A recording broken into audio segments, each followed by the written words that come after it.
اعوذ باللہ من الشیطان الرجیم بسم اللہ الرحمن الرحیم۔ عبادت کے معنی خدا کی اطاعت کرنے کی اچھی نیت کرنا ہے۔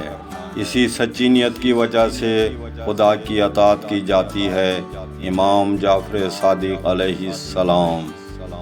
معلوم ہوا کہ خدا کی اطاعت اس سچی نیت سے شروع ہوتی ہے کہ ہم خدا کی بڑائی کو جان لینے کے بعد، اس کے احسانات کو مان لینے کے بعد یہ نیت کر لیں کہ ہم ہر کام میں خدا کی اطاعت کریں گے۔